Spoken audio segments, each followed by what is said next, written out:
Doctor గారు, నాస్తిక తత్వశాస్త్రం శాస్త్రీయమైనది, వాస్తవికమైనది, మానవ అభివృద్ధికి అనుకూలమైనది అని ప్రముఖ నాస్తికులు గోరాగారు చెప్పిన మాటలను కాస్త వివరించండి. నిజమేనమ్మా. నాస్తిక తత్వశాస్త్రం శాస్త్రీయమైనది, వాస్తవికమైనది, మానవ అభివృద్ధికి అనుకూలమైనది. ఇందులో ఎటువంటి సందేహం లేదు. దీని గురించి అర్థం చేసుకోవాలంటే మనం కొద్దిగా బేసిక్స్ ఫిలాసఫీ గురించి కొన్ని ప్రాథమిక సూత్రాలు మనం చూస్తాం. మనం మామూలుగా ఫిలాసఫీ అని వర్డ్ చూసేస్తాం. కొంతమంది నా ఫిలాసఫీ అంటారు, కొంత మన ఫిలాసఫీ అంటారు, ఇది మా ఫిలాసఫీ అంటారు. ఏంటి ఫిలాసఫీ అంటే? ఇప్పుడు మామూలుగా ఒక తత్వశాస్త్రం చదువుతాం, సబ్జెక్ట్ తత్వశాస్త్రము అని ఉంది. ఫిలాసఫీ ఇప్పుడు అది బిఏలో ఉంటుంది, ఎంఏలో ఉంటుంది, డాక్టరేట్లు చేస్తుంటారు. ఏమిటి ఇప్పుడు ఆస్తికత్వం ఒక ఫిలాసఫీ, మహమ్మదీ మతం ఒక ఫిలాసఫీ, క్రిస్టియన్ మతం ఒక ఫిలాసఫీ. ఇలాగే రకరకాల మతాలన్నింటికి వాళ్ళ ఫిలాసఫీలు ఉన్నాయి. ఆస్తిక ఫిలాసఫీ, ఎథీస్టిక్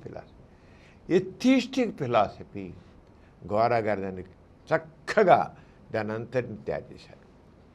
అంచేత ఫిలాసఫీ అనేదాన్ని తెలుసుకున్నట్లయితే ఇప్పుడు మనం కంపేర్ చేస్తున్నాం.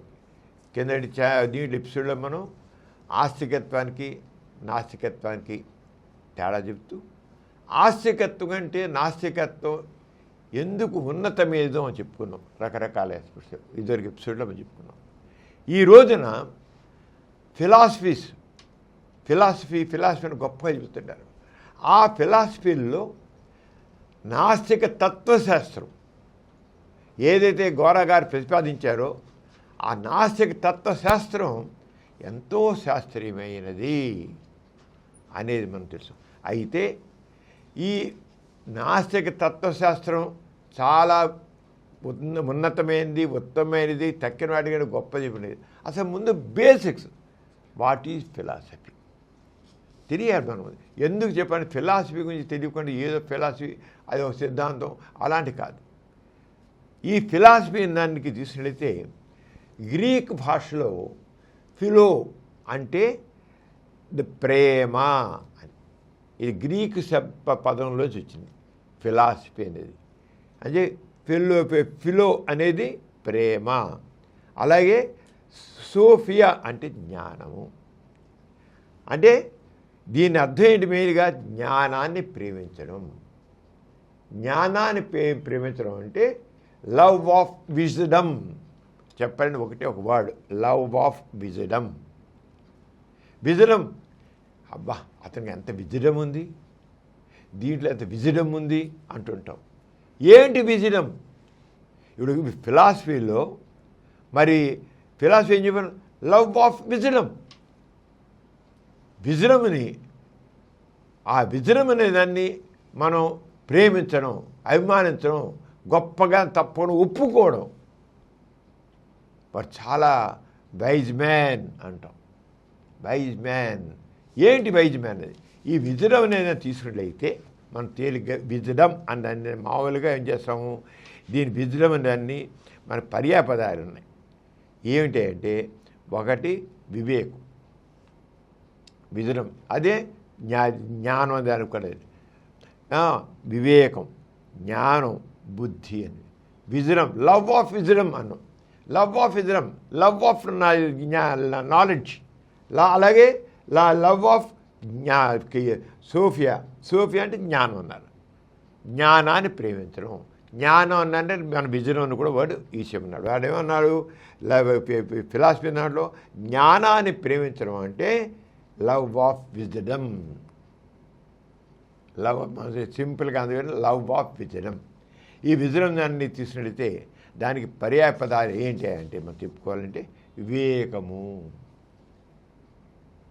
విజ్డమ్ దాన్ని తీసుకుంటే జ్ఞానం, దాన్ని వివేకం అని చెప్పచ్చు, విజ్డమ్ వివేకం అనవచ్చు, జ్ఞానం అనవచ్చు, లేదా బుద్ధి అని చెప్పుకోవచ్చు.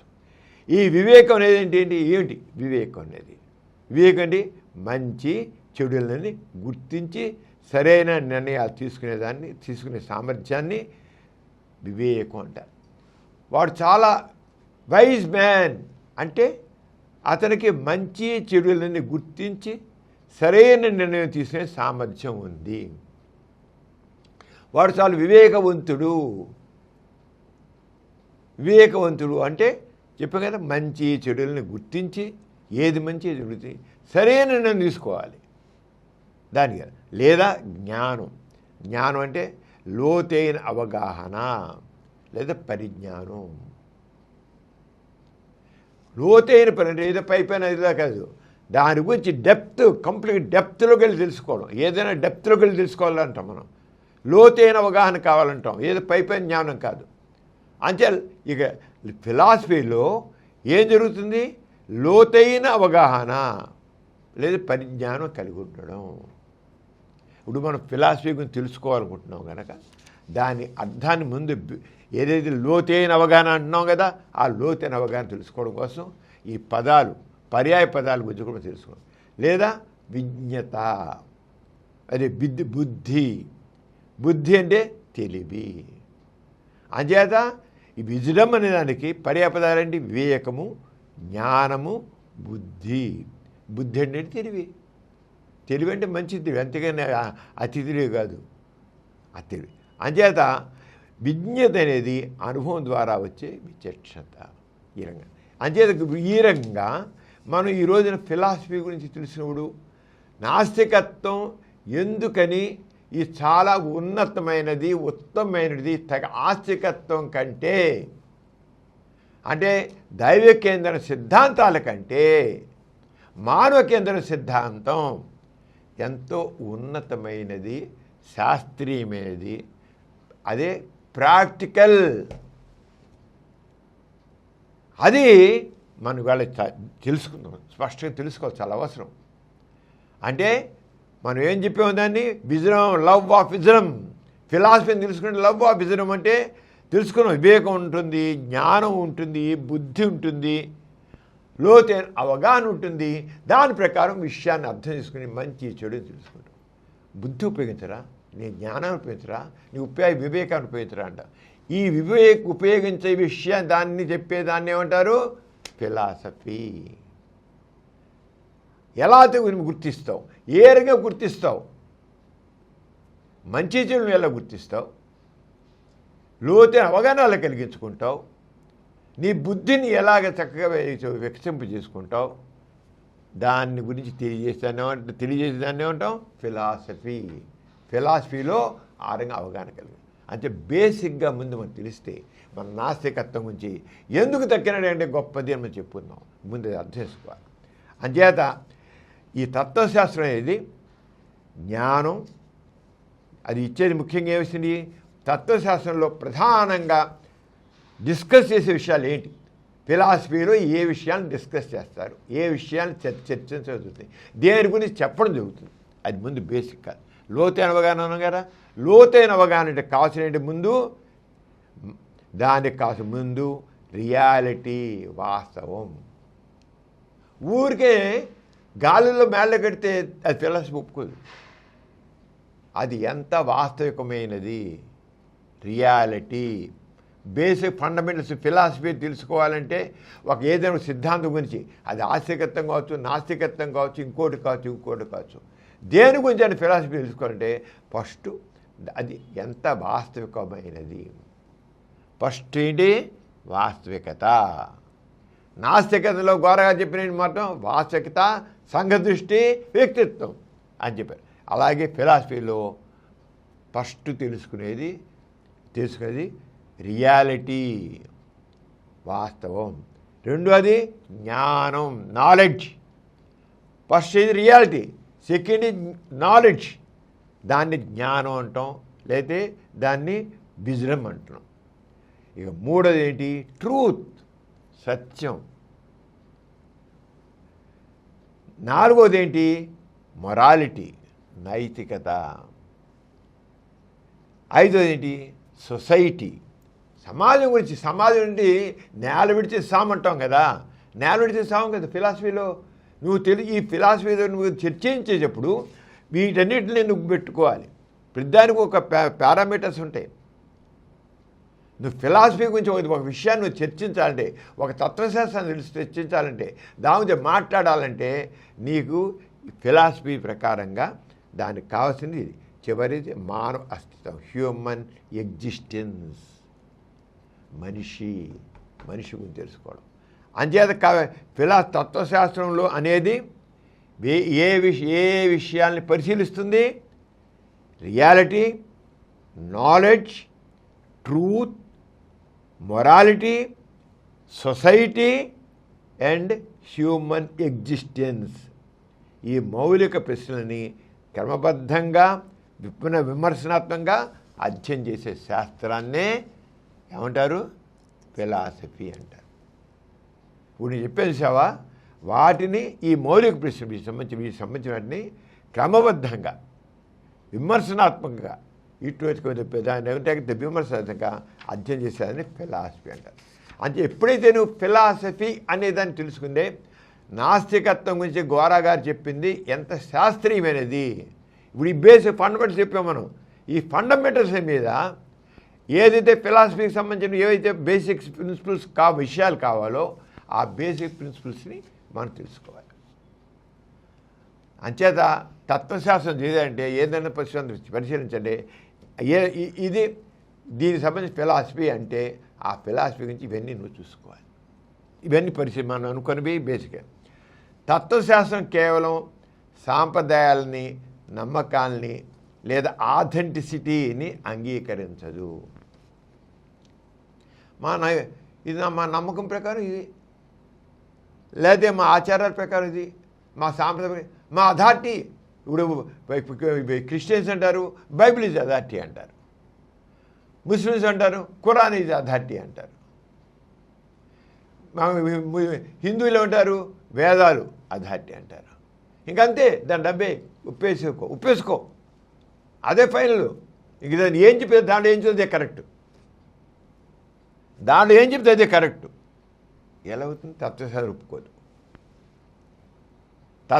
ఒప్పుకోదు. అంతే తత్వశాస్త్రం మొట్టమొదటి ఏం చెబుతుంది? తత్వశాస్త్రం కేవలం అంటే పట్టించుకుంటుంది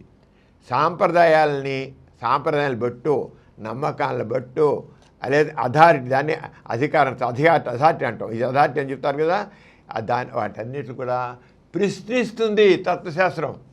ఫిలాసఫీ ప్రశ్నిస్తుంది.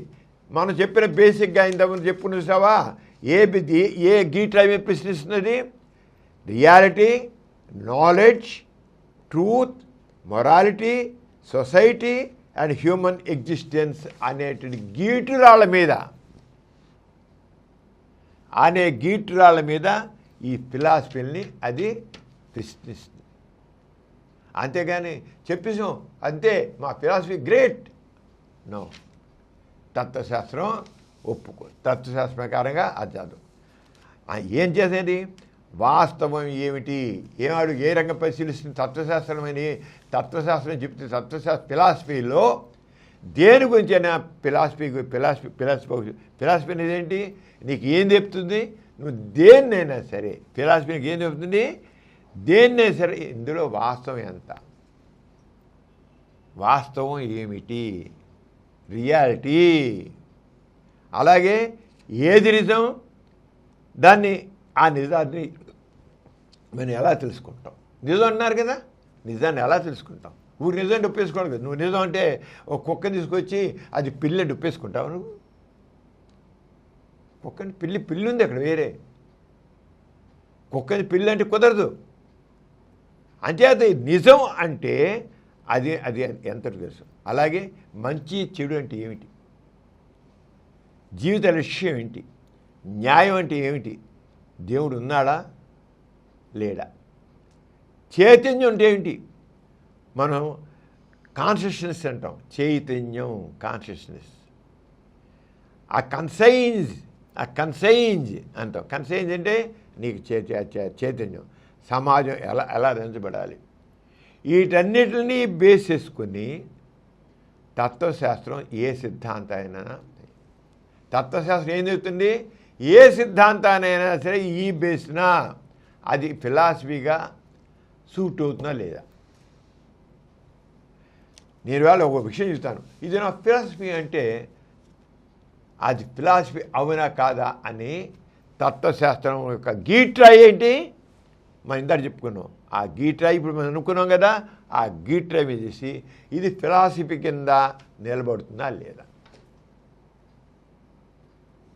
గీట్రాళ్ళు ఉన్నాయి, ఆ గీటురాల మీద దానికి ఇప్పుడు బంగారం ఉంది, మంచి బంగారం చెప్తాడు కదా పరిచేసి. ఆరగానే ఫిలాసఫీ అంటే ఆ ఫిలాసఫీకి తగ్గట్టు ఇవన్నీ ఉంటేనే దాని ఫిలాసఫీ కింద వస్తుంది, లేదు ఫిలాసఫీ కింద అవుతుంది. అదేనా ఏదో తీసుకొచ్చేసి 4 కబుర్లు చెప్పేసి పురాణ కథలు చెప్పేసి ఇదంతా ఫిలాసఫీ సిద్ధాంతం ఈ ఫిలాసఫీ అంటే ఫిలాసఫీ అని అది యాక్సెప్ట్ చేయండి. ఫిలాసఫీ అంటే మాత్రం సాంప్రదాయాలు ఉండొచ్చు, నమ్మకాలు ఉండొచ్చు, ఏముండొచ్చు, అది వేరే విషయం. కానీ ఫిలాసఫీ అంటే ఈ రంగా నాస్తిక తత్వశాస్త్రం అనేది శాస్త్రీయమైనది అనేది మనకు తెలియదు. ఇంకా వెళ్దాం, చాలా మందికి చాలా తెలుసుకోవాలి. అంటే బేసిక్స్ నువ్వు ఎప్పుడైతే అండర్స్టాండ్ చేసుకుంటావో ఏవి గీటురాళ్ళు దేని ప్రకారంగా ఫిలాసఫీ దాన్ని ఒప్పుకుంటుంది, ఫిలాసఫీ కింద దేని బట్టి దీన్ని ఫిలాసఫీగా ఒప్పుకుంటుంది అనేది అవగాహన ఉంటే మనం చదివాం. అంచేత తత్వశాస్త్రం ఎప్పుడూ కూడా హేతువు అంటే రీజన్, సాక్ష్యం ఎవిడెన్స్, తర్కం లాజిక్, విమర్శనాత్మక ఆలోచనలు క్రిటికల్ థింకింగ్ ద్వారా సమాధానాలు వెతుకుతుంది. నువ్వు తత్వశాస్త్ర ప్రకారంగా నువ్వు చూడాలంటే ఏంటి ఏ రకంగా గీట్రాలు ఉన్నాయి నువ్వు ఇందా చెప్పుకున్నాం మనం. అంచేత అది రీజన్ ఏంటి, దాని ఎవిడెన్స్ ఏంటి, లాజికల్గా దానికి ఎలా ఒప్పుకుంటావు దాన్ని, అలాగే దానికి క్రిటికల్ థింకింగ్. ఇప్పుడు ఆవుకి 4 కాళ్ళు ఉంటాయి, దాన్ని ఆవు ఉన్నారు. మంచం 4 కాళ్ళు ఉంటాయి, మంచం ఆవుతుందా? దానికి 4 కాళ్ళు ఉన్నాయి కనుక ఆవు ఉన్నాం కనుక ఈ మంచానికి కూడా 4 కాళ్ళు ఉన్నాయి, దీన్ని ఆవను. అవును, కాళ్ళు దాన్ని అక్కడ కాళ్ళని అంటాం, ఇక్కడ కాళ్ళని అంటాం. మరి ఆవుకి 4 కాళ్ళు ఉన్నాయి, దాని ఆవునోగా, మంచం ఎందుకు ఆవునో? అక్కడే తర్కశాస్త్రం. ఇంతవరకు మనం చెప్పిన అందుకనే దాన్ని ఏమన్నారు, reason, evidence, logic and critical thinking. ఈ బేస్న మనం ఏ ఫిలాసఫీనైనా తెచ్చాం. ఈ ఫిలాసఫీన తత్వశాస్త్రం అనే ప్రధాన శాఖలు ఏంటి అంటే, ఒకటి మెటాఫిజిక్స్ అంటారు. వీటికి తర్వాత వేరే డీటెయిల్గా చెప్పుకున్నాం. కానీ మెటాఫిజిక్స్ అంటే వాస్తవాన్ని అధ్యయనం చేయడం. వాస్తవం అంటే ఏమిటి, అసలు ఏమి ఉనికిలో ఉంది, విశ్వం పూర్తిగా పదార్థంతో నిర్మితమైందా, ఆత్మ ఉందా, మనిషికి స్వేచ్ఛ ఉందా లేదా, ఇలాంటివన్నీ వీటిని మెటాఫిజిక్స్ అంటారు. అంటే వాస్తవం యొక్క అధ్యయనం.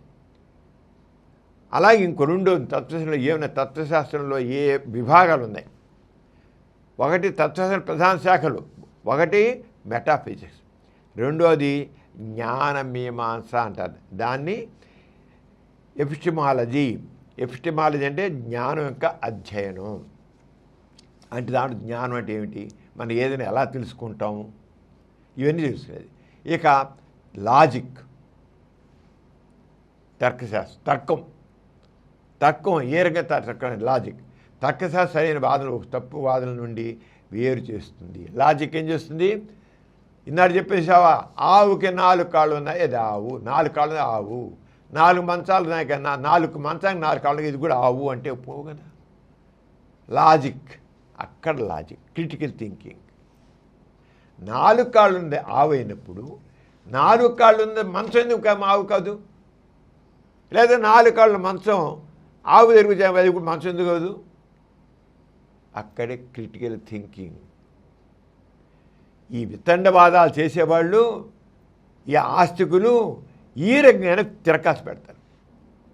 తర్కశాస్త్రం అక్కడ తేల్చేస్తుంది తప్పని తెలిసిందా. అచేత లాజిక్, నైతిక తత్వం, ఎథిక్స్ ఒకటి చాలా ఇంపార్టెంట్. ఎథిక్స్ లేకుండా ఒక అల్లకల్లలో సృష్టించి చెప్పేది ఫిలాసఫీ అంటే ఇది ఫిలాసఫీ, సోషల్ చేంజ్ కోసం ఫిలాసఫీ అంటే తర్కశాస్త్రం ఒప్పుకోదు. ఆ తర్కశాస్త్రం తీసుకో. ఒక తీవ్రవాదులు ఉన్నారు, ఆ తీవ్రవాదం అని చెప్తే తీవ్రవాదం ఒక ఫిలాసఫీ అవ్వదు. ఎందుకని? నైతికత లేదు, మనుషులు చంపేస్తాయి, హింస, వైరస్, గందరగోళం. అంచేత ఎథిక్స్ కావాలి, మంచి చెడు, మనుషులతో ఎలా వ్యవహరించాలి, అలాగే జీవితం ఏంటి, ఎలా ఉండాలి, జీవితం మీద అవగాహన ఏంటి, ఇవన్నీ ఉంటాయి. అంటే నిజాయితీ కావాలి, న్యాయం కావాలి, మానవ సంక్షేమం కావాలి, బాధ్యత కావాలి. అంచేత ఎథిక్స్ ఉంటాయి విభాగం. తత్వశాస్త్రంలో ఈ విభాగాలు. అంచేత ఏదైనా మనం ఒక తత్వశాస్త్రం అన్నామంటే దాంట్లో మెటాఫిజిక్స్ ఉండాలి, ఎపిస్టమాలజీ ఉండాలి, తర్వాత లాజిక్ ఉండాలి, తర్వాత ఎథిక్స్ ఉండాలి.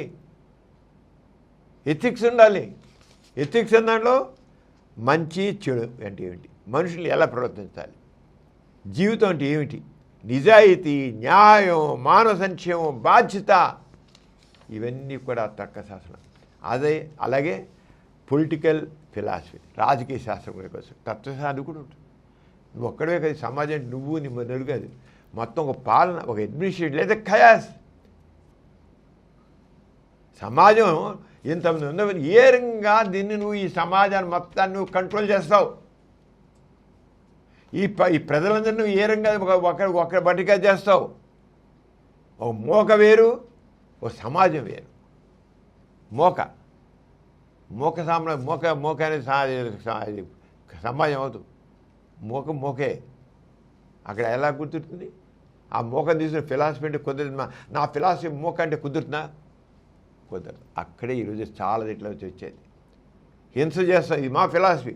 మనుషులు చంపేస్తాం, మనుషులు వ్యతిరేకంగా చంపారేస్తాం, నరికేస్తాం, పొయ్యేస్తాం, పేల్చేస్తాం, దమ్దమని అంటే అది మా ఫిలాసఫీ. నో, అది ఫిలాసఫీ అంటారు. దాన్ని ఏమంటారు? ఒక రకం విపరీత ధోరణి అంటారు. మా ధోరణి ఎవరైతే మనుషులకి అనుకూలంగా ఉండరో, ప్రేమగా ఉండరో, మా మతం కాదో వాళ్ళని చంపేస్తాము, లేపేస్తాము, నరికేస్తాము. మా దృష్టిలో వారు సంఘ ద్రోహులు అని వాళ్ళు చంపేస్తాము. No, that type of philosophy not at all accept, that our called as a philosophy. అంటే ఫిలాసఫీ అనాలంటే దానికి తగిన విధంగా కావాలి. అంచేత ప్రభుత్వం ఎలా ఉంటుంది, ప్రజాస్వామ్య పద్ధతి ఎలా ఉంటుంది, స్వేచ్ఛ ఎలా ఉంటుంది, సమానత్వం ఎలా ఉంటుంది, ఇవన్నీ చెప్తుంది. న్యాయం అంటే ఏమిటి, ప్రభుత్వానికి చట్టబద్ధత ఎలా వస్తుంది, పౌరునికి ఎంత స్వేచ్ఛ ఉంటుంది, చట్టబద్ధత ఎలా వస్తుంది ప్రభుత్వాన్ని అనాలి. దాన్ని ఏ రంగం చేస్తాను చట్టబద్ధత. అలాగే సౌందర్య శాస్త్రం అంటే ఫిలాసఫీ అనేది జీవితానికి సంబంధించిన అన్ని రంగాలని, సమాజానికి సంబంధించిన మొత్తం చట్టం, ఆ చట్టానికి సంబంధించి మొత్తం దాన్ని చూస్తుంది. దాని సౌందర్య ఈస్థెటిక్స్. ఆ ఈస్థెటిక్స్లో అందం అంటే ఏంటి, కళ అంటే ఏంటి, సృజనాత్మకత ఏంటి, క్రియేటివిటీ ఏంటి, ప్రకృతి సంస్కృతి పట్ల అభిరుచి ఏంటి, ఇదంతా కూడా ఇవన్నీ కూడా ఫిలాసఫీలో ప్రధాన శాఖలు. మనిషి అంటే తలకాయ ఉంటుంది, కళ్ళు ఉంటాయి, ముక్కు ఉంటాయి, నోరు ఉంటుంది, మెడ ఉంటుంది, చేతులుంటాయి, ఛాతి ఉంటుంది, కడుపు ఉంటుంది, కడుపులో అవయవాలు ఉంటాయి, ఇక గుండు ఉంటే, ఊపిరితిత్తులు ఉంటాయి, కాళ్ళు అన్నీ ఉంటాయి. అదే మనిషి. అవును కదా? ఆరంగ తత్వశాస్త్రం అంటే ఇవన్నీ కలిసింది తత్వశాస్త్రం. అది కూడా పద్ధతులు ఉంటాయి. మా తత్వశాస్త్రం అంటే ఇలా ఉంటేనే తత్వశాస్త్రం అవుతుంది, లేకపోతే అది ఏదో ఒక మూక సిద్ధాంతం, ఎనార్కీ.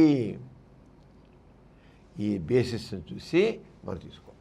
అంచేత తత్వశాస్త్ర ప్రాథమిక సూత్రాలు అంటే వివిధ తత్వశాస్త్ర అనేక విషయాల్లో భిన్నంగా ఉన్నప్పటికీ, అనేక తత్వశాస్త్రాలు ఉన్నప్పటికీ కొన్ని సాధారణ సూత్రాలు దాదాపు అన్ని తాత్విక సరిహద్దులు కనిపిస్తాయి. మతాలు వేరు కావచ్చు,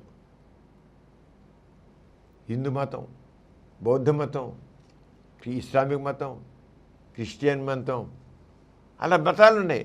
అంచేత కొన్ని భిన్నంగా ఉన్నప్పటికీ కొన్ని సాధారణ సూత్రాలు కూడా ఉంటాయి. ఆ మాత్రం దాదాపు అన్నీ తాత్వికంలో కనిపిస్తాయి. అయితే వీటిలో హేతుబద్ధ విచారణ, తత్వశాస్త్రం కేవలం ఇది అథారిటీ అంటే కుదరదు.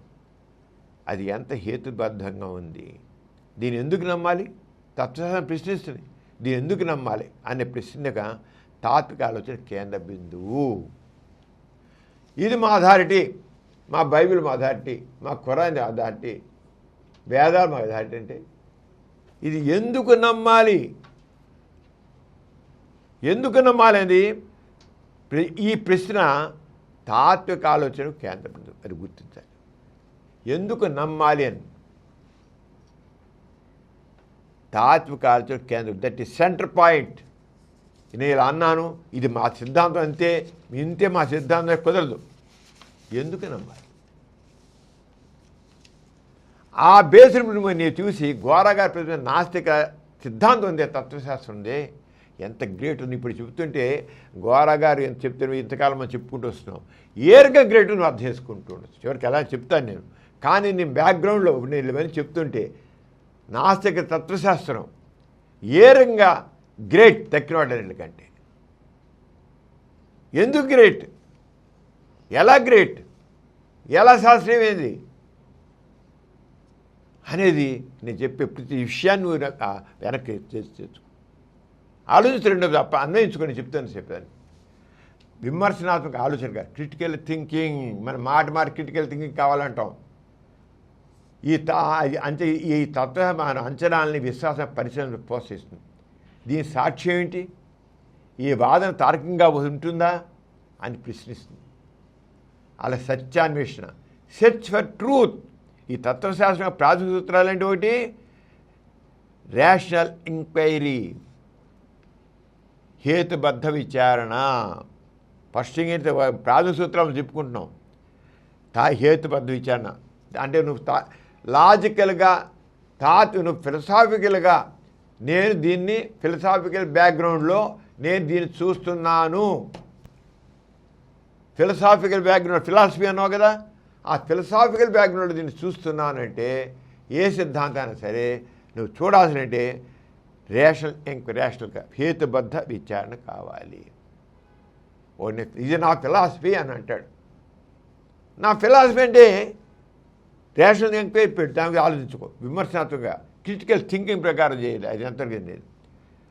ఈ వాదన తార్కికంగా సరైందా, అలాగే సత్యాన్వేషణ, సెర్చ్ ఫర్ ట్రూత్, దీంట్లో నిజంతో ఉంది చెప్పేదాన్ని. అలాగే తార్కిక ఇది కన్సిస్టెన్సీ, ఒక తత్వ వ్యవస్థలోని ఆలోచనలు పరస్పరం విరుద్ధంగా ఉండకూడదు. ఒకసారి ఒకటి చెబుతాడు, రెండుసార్లు చెబుతాడు.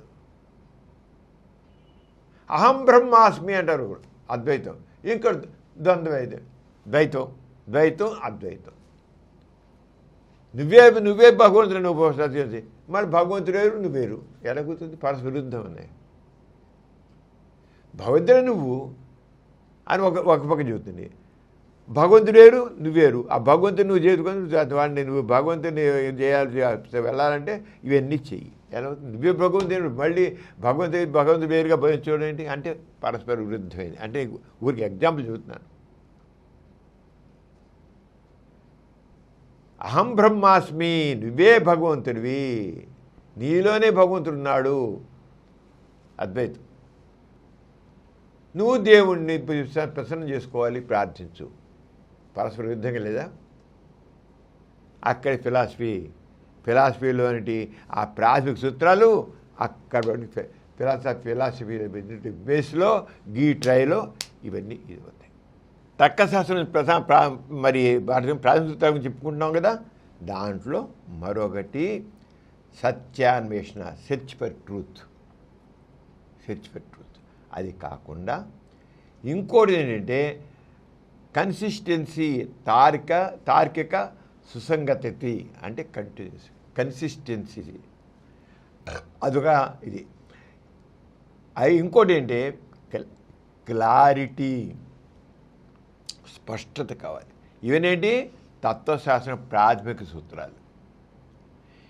నువ్వు ఏదైనా ఒక ఇదే ఒక తత్వశాస్త్రం ఇదే నువ్వు చెప్పినట్లయితే ఈ తత్వశాస్త్రంలో నువ్వు చెప్పే వాటన్నిటికీ క్లారిటీ కావాలి, గందరగోళం పెట్టకూడదు. క్లారిటీ గోరా గారు చెప్పి పాజిటివ్ చేయడంలో అది మరోపక్క హిందూ మతంలో అహం బ్రహ్మాస్మి అద్వైతం, మళ్ళీ దేవుడు వేరు నువ్వు వేరు. మరి క్లారిటీ ఉందా? కన్ఫ్యూజన్ కదా. అంటే ఊరికే తేలిక అర్థమయ్యే పాటు చెప్తాను, తేలిక అర్థం చెప్తాను అంతే. కానీ ఎవరిని విమర్శ ఇది కాదు. అంటే ఒక దాన్ని మనం అర్థం చేసుకోవాలంటే ఆ క్లారిటీ కావాలి, ఒకదానికొకటి విరుద్ధంగా ఉండకూడదు, స్పష్టత కావాలి, భావనలు వాదనలు స్పష్టంగా నిర్వహించబడాలి. అస్పష్టమైన భాష అపార్థాలకు దారి తీస్తుంది.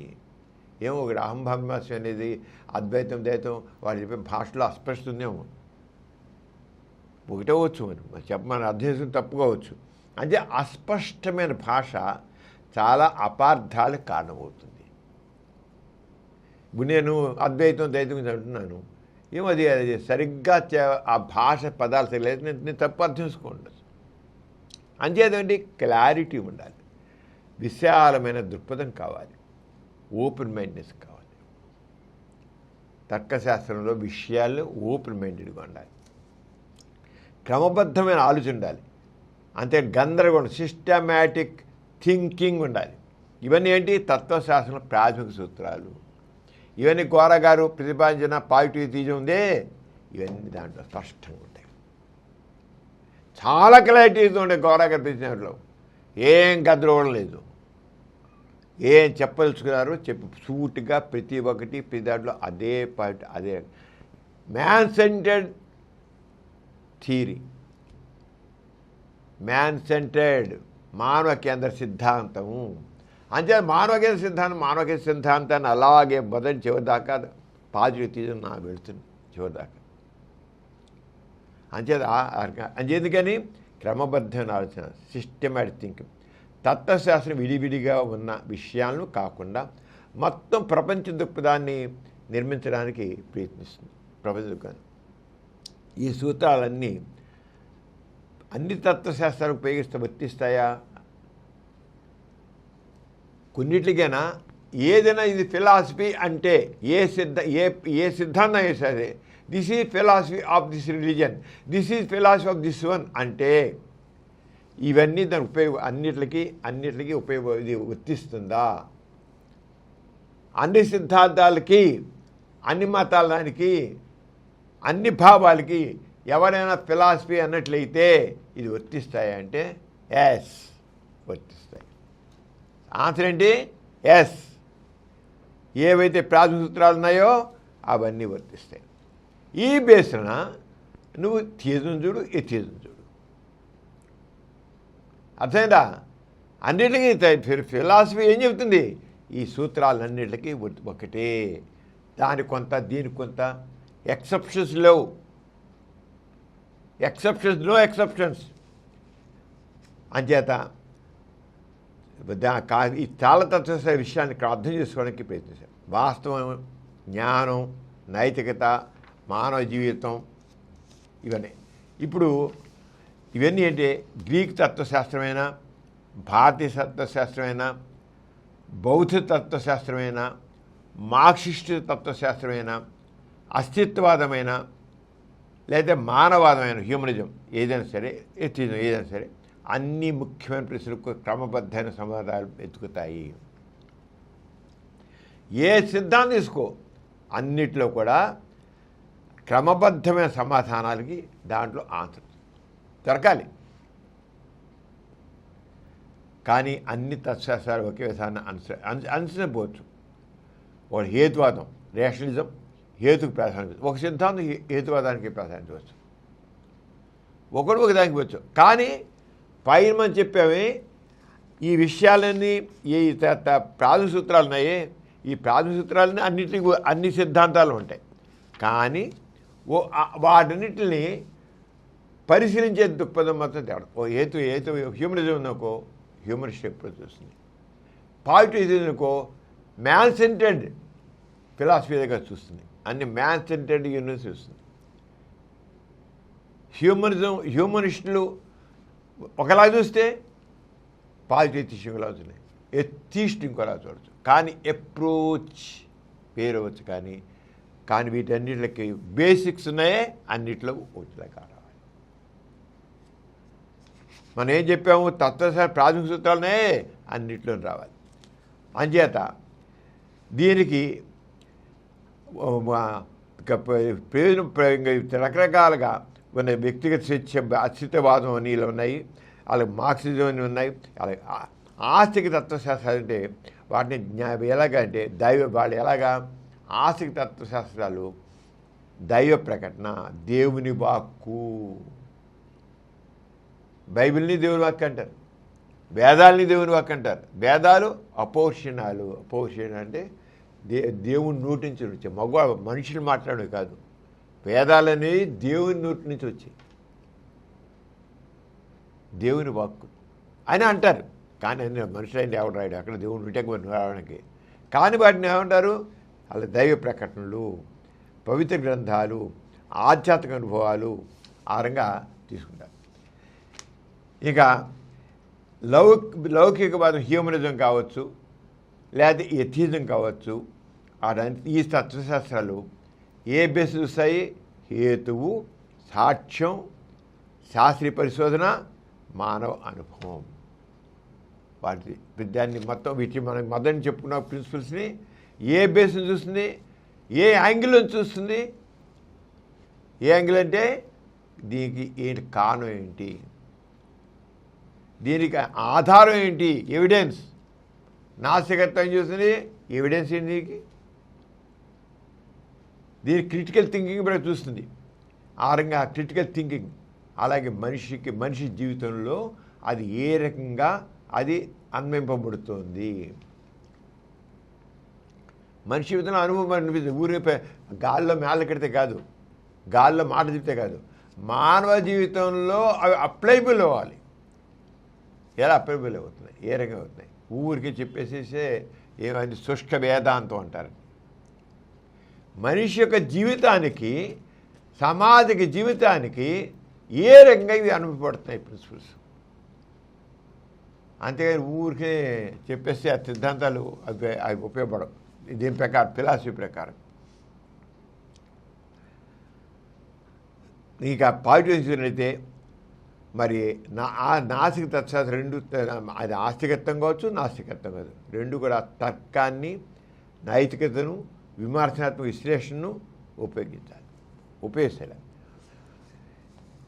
ఒకే వాక్యం చెప్పాలి. తత్వశాస్త్రం గురించి ఒక్క వాక్యం చెప్పాలంటే, ఇంతమంది ఇంతవరకు చెప్పుకునొచ్చు, ఒక్క వాక్యం చెప్పాలంటే హేతుబద్ధమైన విచారణ, విమర్శనాత్మక ఆలోచన ద్వారా, హేతుబద్ధమైన విచారణ, విమర్శనాత్మక ఆలోచన ద్వారా సత్యం, జ్ఞానం, వాస్తవం, సత్ప్రవర్తన అన్వేషించే క్రమబద్ధమైన ప్రయత్నమే తత్వశాస్త్రం. తత్వశాస్త్రం దేన్ని అంటారంటే హేతుబద్ధం, రీజనింగ్తో, విమర్శనాత్మక అంటే లాజికల్ థింకింగ్తో, క్రిటికల్ థింకింగ్తో ఏం చేయాలి, సత్యము, జ్ఞానము, వాస్తవము, సత్ప్రవర్తనని అన్వేషించే క్రమబద్ధ ప్రయత్నమే తత్వశాస్త్రం. ఈ తత్వశాస్త్రం ద్వారా మనం తెలుసుకునేది ఏమొస్తుంది, ద్వారా తత్వశాస్త్రం దేనికోసం అనేది మనలో క్రిటికల్ థింకింగ్ పెడుతుంది, లాజికల్ థింకింగ్ పెడుతుంది. పెట్టి మానవ జీవితం ఇది మొత్తాన్ని అర్థం చేసుకుని జ్ఞానం, వాస్తవం మరియు సత్ప్రవర్తన, మనిషి జీవితాన్ని మంచి ప్రవర్తన చేయాలి. చివరికి బేసిక్ చివరికి అంటే మనిషి యొక్క ప్రవర్తన మంచిగా ఉండాలి. నేను నీతో నాతో, నా హ్యూమన్ రిలేషన్స్ ఎలా ఉంటాయి, ఈ సమాజంతో, ఈ ప్రకృతితో, తోటివానితోనే కాదు, ఈ తోటి జీవాలతో, ఈ ప్రకృతితో మొత్తం మన సహజంగా ఉంటుంది. నేచర్ ఫ్రెండ్లీ, అది తత్వశాస్త్రం. చివరికి ఫైనల్గా ఏంటి, నేచర్, ఈ ప్రకృతితో మనం సమభాష, స్నేహపూర్వకంగా ఉండాలి. అంటే అన్నింటిలో మనిషితో ఉంటుంది ప్రకృతి. అంటే దీంట్లో అన్ని జీవాలు వచ్చేస్తాయి, చెట్లు వస్తాయి, చేమలు వస్తాయి, జంతువులు వస్తాయి, పక్షులు వస్తాయి, మనుషులు వస్తారు, అందరూ వస్తారు. అందరితో కూడా మంచి అనుబంధము. అది లేకపోతే ఈరోజు పర్యావరణం అంతా ఇది గందరగోళం అవుతుంది. అందుకే పర్యావరణ పరిరక్షణ గురించి కూడా మనం అంచేత ఏ తత్వశాస్త్రం అయితే నేచర్తో కూడా అన్నిటితో కూడా చక్కని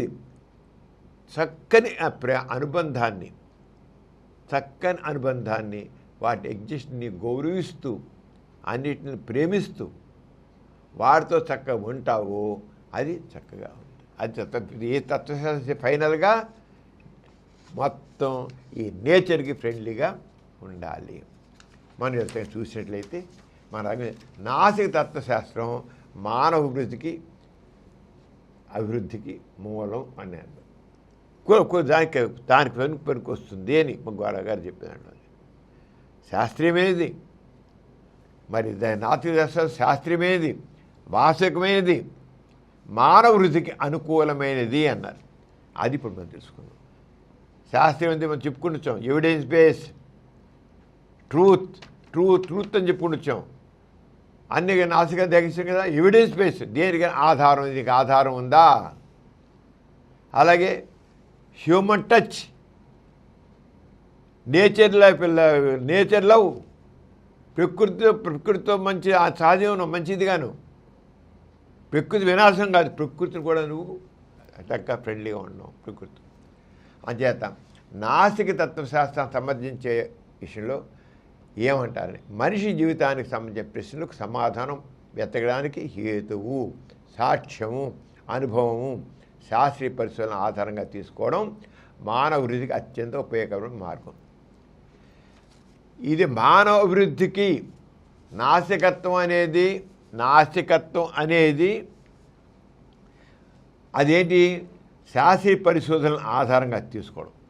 అంటే scientific thinking, scientific knowledge, scientific thinking ఆ రెండు కావాలి. నాస్తికత్వం ఏం చెబుతుంది, సైంటిఫిక్ నాలెడ్జ్ కావాలి, సైంటిఫిక్ థింకింగ్, శాస్త్రీయ అవగాహన కావాలి. దాన్ని ఆధారంగా చేసుకుని మానవ వృద్ధికి అత్యంత ఉపయోగకర మార్గంగా చేస్తుంది. దానికి ఏం కావాలి, హేతు, సాక్ష్యం, ఎవిడెన్స్, అనుభవం, శాస్త్రీయ ప్రజల అభివృద్ధి ఇది కావాలి. ఈ దృక్కోణం ప్రకారంగా జరగాలి అని చెప్తారు.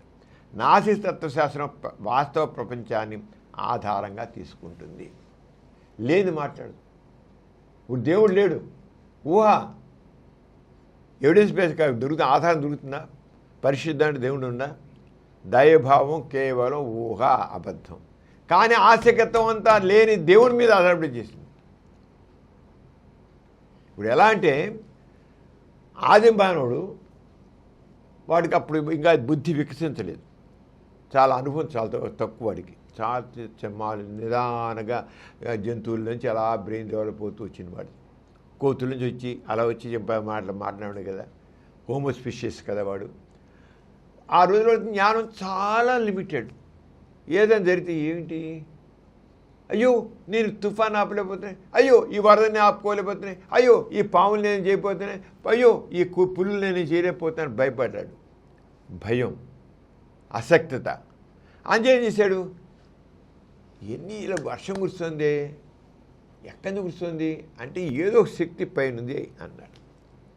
నాకు మించిన శక్తి ఏదో ఉంది అనుకున్నాడు వాడి జ్ఞానం. అంతే, దాన్నే దేవుడు, దైవశక్తి, అతీశక్తి అనుకున్నాడు. ఆ రంగం నిదానంగా యుగాలుగా వాడి జ్ఞానం అలాగా పెరుగుతూ వచ్చింది. నిదానంగా తెలిసిపోయింది. ఇప్పుడు తుఫాన్లు ఎందుకు వస్తాయి, వరదలు ఎందుకు వస్తాయి, సునామీలు ఎందుకు వస్తాయి, భూకంపాలు ఎందుకు వస్తాయి, ఇవన్నీ మనం తెలుసుకున్నాం. కానీ ఆ రోజుల్లో ఆదిమానవుడు అనుకోలేదు. కానీ ఆ మానవుడి యొక్క ఆలోచన నుంచి వాడి భయం, వాడి అజ్ఞానం, వాడి దాసోహం, వాడి పరిస్థితుల్లో దాసం అయిపోయాడు. తుఫాన్లకి వాటికి దాసం అయిపోయాడు. ఆ దేవుని ఏదైనా చేసేమో నమస్కారం పూజిస్తే నాకు రక్షణ ఎక్కువ చేకూరుతాం కదా, అది ఏదో అతిశక్తి అనుకున్నా. ఆ భావాలోంచి ఆస్తికత్వం మొదలైంది. ఆ ఆస్తికత్వం అంటే అది తప్పసలు బేసిక్గా దట్ ఈజ్ రాంగ్. ఆది మానవుడు నాకు మించిన శక్తి ఒకటి ఉంది, అదే దేవుడు, అతిశక్తి అనుకుంది రాంగ్. అది సత్యాన్ని నిలబడేది కాదు. కానీ ఆ సత్యానికి నిలబడిన దాన్ని అవాస్తవిక విషయం మీద ఆస్తికత్వం అలా పెంచుకుంటూ వచ్చాడు. ఒకదానికి వచ్చి అందుకని పరస్పర విరుద్ధమైన ఆ సిద్ధాంతాలన్నీ దాంట్లో వచ్చాయి. ఎక్కడి నుంచి ఇది? ఆది మానవుడి యొక్క జ్ఞానంలోంచి వచ్చిన ముందే వాడి భయం, వాడి అజ్ఞానం, వాడి ఆలోచనల యొక్క ప్రతిరూపమే ఆస్తిక సిద్ధాంతం. కానీ బేసిక్గా ఉన్నదే తప్పు. ముందు నాస్తికత్వం వాటన్నిటిని దాటేసి ఆధునిక యుగంలో, ఆధునిక కాలంలో ప్రత్యేకంగా మానవ బుద్ధి వికాసం జరిగిన తర్వాత సరైనటువంటి ఆధారాలతో సరైనటువంటి సిద్ధాంతం కోరగారు పాటించారు. అది ఆది మానవ ఆలోచన యొక్క ప్రతిరూపం. ఆస్తికత్వం ఆది మానవుని ఆలోచన ప్రతిరూపం, నాస్తికత్వం ఆధునిక యుగం యొక్క ప్రతిరూపం. దాని నుంచి అభ్యాసం చేయాలి. అక్కడ నీకు అంటే నాస్తిక తత్వశాస్త్రం వాస్తవ ప్రపంచాన్ని ఆధారంగా తీసుకుంటుంది. ఆస్తిక ప్రపంచం ఏం చేస్తుంది? అబద్ధాలని, ఊహల్ని, భయాల్ని, దేవుడు కల్పితం భయాల నుంచి, ఆ ఊహల నుంచి, అబద్ధాల నుంచి నాస్తిక తత్వశాస్త్రం వాస్తవం, రియాలిటీ. మనం ఫిలాసఫీలో చదువుకున్నాం. ఫస్ట్ ఏంటి? రియాలిటీ. అంటే నాస్తిక తత్వశాస్త్రం శాస్త్రీయమైంది, రియాలిటీ. అంటే నాస్తిక తత్వశాస్త్రం వాస్తవ ప్రపంచాన్ని ఆధారంగా తీసుకుంటుంది. నాస్తిక ప్రకారంగా ప్రకృతిలో జరిగే సంఘటనలకు సహజ కారణాలే ఉంటాయి. వ్యాధులు సూక్ష్మజీవులలో వస్తాయి. పూర్వకాల వ్యాధులు వస్తే దేవత ప్రకోపం వల్ల వచ్చింది. మసూసికి వస్తే బళ్ళు ఇచ్చేవారు, దేవతకు ఆగ్రహం వచ్చింది, అంతే కదా. నోకాలముకి ఇంకో అంకాళము పెట్టి పోళ్ళు ఇచ్చేవాళ్ళు. ఆ రోజుల్లో అలా జరిగేది. వాడు అదే ఇప్పటికీ ఇంకా అందుకని ఇప్పటికీ జంతు బళ్ళు ఇచ్చేవాళ్ళు, కోళ్ళ బళ్ళు ఇచ్చేవాళ్ళు, ముక్కునేవాళ్ళు ఇప్పటికీ ఉన్నారు. కానీ నాశించే కదా ప్రకృతిలో జరిగే సంఘటన సహజ కారణాలు ఉంటాయి. వ్యాధులు సూక్ష్మజీవులు వస్తాయి, నాసికత్వ సృష్టి. భూకంపాలు భౌగోళిక ప్రక్రియలు సంభవిస్తాయి. వర్షాలు వాతావరణ మార్పులకు కురుస్తాయి. అంటే సమస్యలకు కారణాలు దేవతలు, దెయ్యాలు, శాపాలు, పూర్వజన్మల వంటి వాటిలో కాకుండా వాస్తవ ప్రపంచంలో వెతుకుతుంది నాస్తికత్వం. అక్కడ అతీశక్తులు వెతుకుతుంది, దేవుడు, దేవతలు లేని వాటి గురించి. ఇక్కడ కారణాలు. అది నాస్తికత్వం. ఇది రియాలిటీ బేస్డ్, సైంటిఫిక్ బేస్డ్. అది అన్సైంటిఫిక్ బేస్డ్ ఆస్తికత్వం. శాస్త్రీయమైనది నాస్తికత్వం. నా గోరా గారు ప్రతిపాదించిన పాజిటివిజం శాస్త్రీయ, సైంటిఫిక్. ఇది శాస్త్రీయానికి అనుగుణంగా ఉంటుంది. ఇక మానవ బాధ్యత పెంచుతుంది. ఎందుకంటే మ్యాన్ సెటెడ్, దేవుడు లేడు అసలు. నాస్తికత్వం దేవుడు ఒప్పుకోదు, దేవుడు లేడు అసలు. దేవుడు అబద్ధం, అదొక భావం మాత్రమే, కల్పన మాత్రమే అని కొట్టిపారుస్తుంది నాస్తికత్వం. అంచేత మానవ బాధ్యతను పెంచుతుంది. ఆస్తిక దృక్కోణంలో కొన్నిసార్లు ఆస్తికత్వం అయినట్లయితే దేవుడు చూస్తాడు, దేవుడు కాపాడుతాడు, అది విధి అని భావనలు కనిపిస్తాయి దాంట్లో. కానీ నాస్తిక తత్వశాస్త్రం ఏం చెప్తుంది? మన సమస్యలకు మనమే పరిష్కరించుకోవాలి. Man centred philosophy. మన సమస్యలు మన దేవుడు కాదు. నువ్వు దేవుడు అప్పుడు చేయడు, దేవుడు లేడు, లేని దేవుడు నువ్వు ప్రార్థిస్తే ఏంటి లాభం? ఎంత సైంటిఫిక్గా చూసుకో గోరగా ప్రతిపాదించింది. మన సమస్యలు మనమే పరిష్కరించుకోవాలి. పేదరికం, అన్యాయం, వ్యాధులు, అసమానతలు, నిరక్షరాస్యత వంటి సమస్యలను మానవ ప్రయత్నాల ద్వారానే తొలగించాలని చెబుతుంది. అక్కడేం చేస్తే దేవుని ప్రార్థించు. ఈ అసమానత పోవడానికి, నా బాధ తోడడానికి, నా పేదరికం పోవడానికి, నాకేదో రావడం కోసం, నా వ్యాధులు పోవడానికి తిరగపోయి ఉండిలో డబ్బులు వేయడం, దేవుడికి మోగ చేయడం, కవి చేసేదా అవుతుందా? లేని దేవుడు ఏం చేస్తాడు? వాడు నాస్తికం ఏం చెబుతుంది? మన పేదరికం, అన్యాయం, వ్యాధులు, అసమానతలు, నిరక్షరాస్యత వంటి ఆ సమస్యలను మానవ ప్రయత్నం ద్వారానే తొలగించాలని చెబుతుంది. ఎంత సైంటిఫిక్ ఇది! ప్రశ్నించే స్వేచ్ఛను ప్రోత్సహిస్తుంది. ఊరికి బ్లైండ్గా ఇది నమ్మద్దు, ప్రశ్నించు. నాస్తిక తత్వశాస్త్రం ప్రధాన లక్షణం ఏ విషయాన్నైనా ప్రశ్నించవచ్చు. దేనా ప్రశ్నించు. ఇది ప్రశ్నించకూడదు. ఆస్తికత్వం ఏం చేస్తుంది? దేవుని విషయాన్ని ప్రశ్నించడం వీల్లేదు, గుడ్డిగా నమ్ము. ఎందుకైనా ఆయనకు ఆన్సర్ ఉండదు. దేవుడు సంబంధించిన ఇదేంటి, ఇది ఎలాంటి, ఇదేంటి, ఇది ఎలాగా, దేవుని పేరు. మానవుడు ఎలా పుట్టాడు? దేవుడు పుట్టించాడు. మరి ఆ దేవుడు పుట్టించాడు, తప్పు. దేవుని పిలిచిన తప్పు, నీ కళ్ళు పోతాయి. అంటే ఈ మనిషి పుట్టడానికేమో దేవుడా, మరి ఆ దేవుడు పుట్టడానికి ఎవడు లేడగా? ప్రశ్నించడం లేదు. ఆస్తికత్వంలో ప్రశ్నకి అవసరం. అంచేత నాస్తిక తత్వశాస్త్రం ప్రధాన లక్షణం ఏ విషయాన్ని ప్రశ్నించు. గురువుని ప్రశ్నించవచ్చు, గ్రంథాలను ప్రశ్నించవచ్చు, సాంప్రదాయాలను ప్రశ్నించవచ్చు, ఇదంతా కరెక్ట్ అని. చివరికి నాస్తికవత్వాన్ని కూడా ప్రశ్నించు. నాస్తికత్వం చెబుతున్నావు కదా, ఇది ఎంతవరకు కరెక్టు, ఇదే ఫైనలా. అందుకే గోరగారు చెప్తారు, నాస్తికత్వంలో చెప్పింది ఈరోజు ఏం చెప్పాము అదే ఫైనల్ కాదు. మనం మార్చుకుంటాం. గోరగారు ఎంత సరే మార్చుకుంటాము, ఫైనల్ అనేది కాదు. అయితే దేని బేస్ మీద ఉంది? సత్యం ఆధారంగా, వాస్తవం ఆధారంగా, ఎవిడెన్స్ బేస్డ్. ఆస్తికత్వంలో సత్యం లేదు, ఎవిడెన్స్ లేదు. నాస్తికత్వంలో ట్రూత్ ఉంది, ఎవిడెన్స్ ఉంది.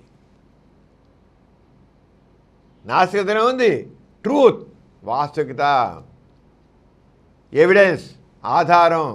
దీనికేంటి ఆధారం? ఇవాళ నాస్తికత్వం అడుగు దేంటి మార్చుకుంటాను, కాకపోతే మార్చుకుంటాం. కానీ మనం ఏదైనా బేస్ ట్రూత్ మీద, ఎవిడెన్స్ మీద, వెరిఫైబుల్ ఫ్యాక్ట్ మీద, వెరిఫైబుల్ ఒక నేను చెప్తే ట్రూ అది 1కి 10 సార్లు సరే వెరిఫై చేసి అదే అవ్వాలి. ఊరికి ఇప్పుడు అయింది కనుక అదే ఫైనల్ కాదు. ఎన్నిసార్లు పరిశీలించి అది రావాలి రిజల్ట్. సైన్స్లో అంతే కదా. నువ్వు ప్రిన్సిపల్ పరిశీలించి ఎక్కడ చేసినా, ఇండియాలో చేసినా, అమెరికాలో చేసినా, ఇంగ్లాండ్లో చేసినా, ఆస్ట్రేలియా చేసినా, అమెరికాలో చేసినా, జర్మనీలో, జపాన్ చేసి ఎక్కడ చేసినా అదే రిజల్ట్ వస్తుంది. That is science, that is atheism. Atheism ఆ బేస్ ఉంటుంది. అంచేత నాస్తికవాదాన్ని కూడా ప్రశ్న చెబుతుంది. ఈ స్వేచ్ఛ విజ్ఞాన శాస్త్రవిధికి మూలాధారం అయింది.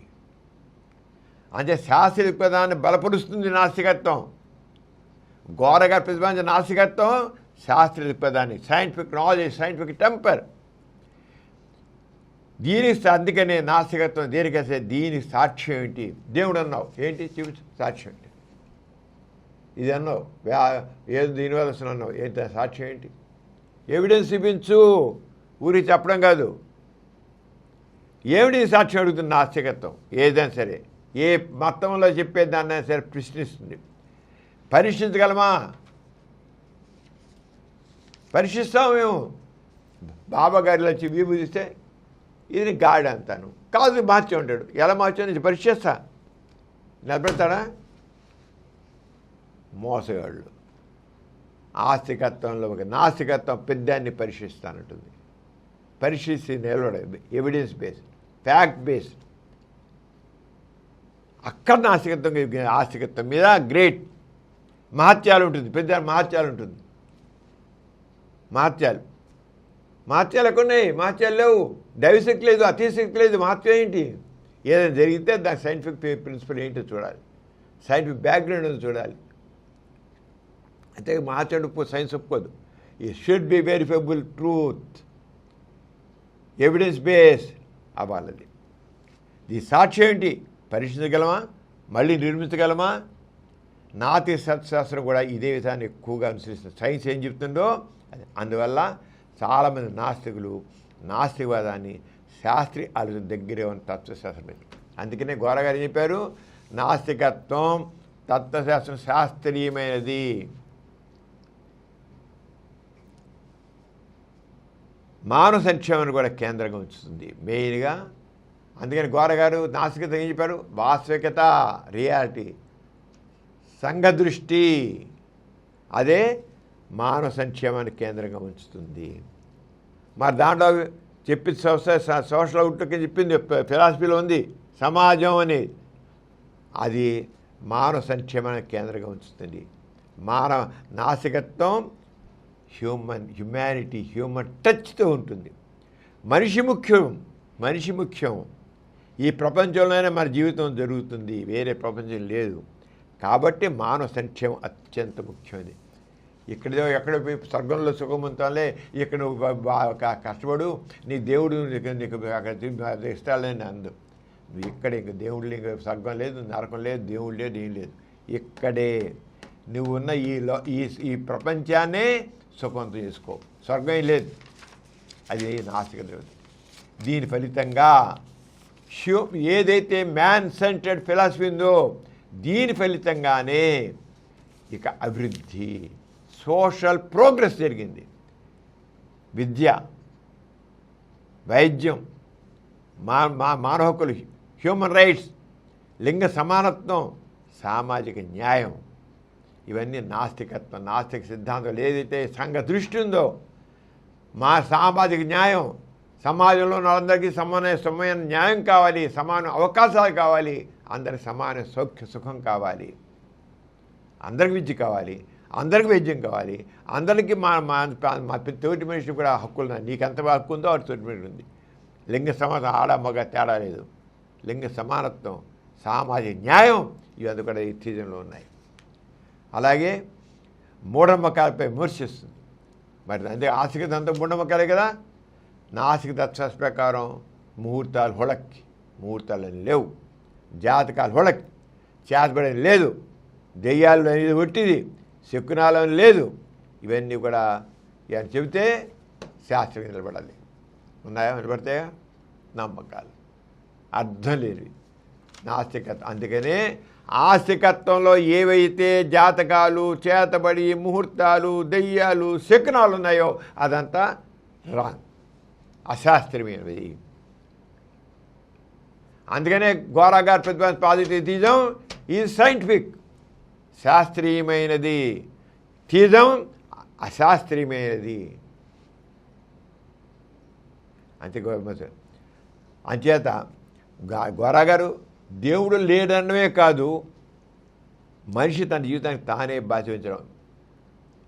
తన జీవితం దేవుడు లేడు అంచేత నువ్వు నీ జీవితాన్ని నువ్వే పోగొట్టుకుంటావు. ఎవడో కాదు, దేవుని ప్రార్థించడం కాదు, ఇంకోటి ప్రార్థించడం కాదు.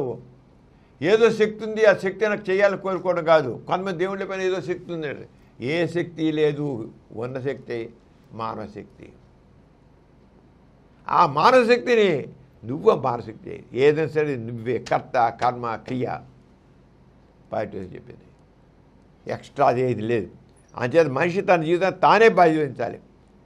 సత్యాన్వేషణ, ఏదైనా సరే సత్యాన్వేషణ కావాలి, సమానత్వం కావాలి, కుల భవిష్యత్తుకు వ్యతిరేకంగా ఉండాలి, శాస్త్రీయ కావాలి, మానవ స్వేచ్ఛ కావాలి, సామాజిక బాధ్యత ఉండాలి. ఇవన్నీ ఇలా ఉన్నదే నాస్తికత్వం.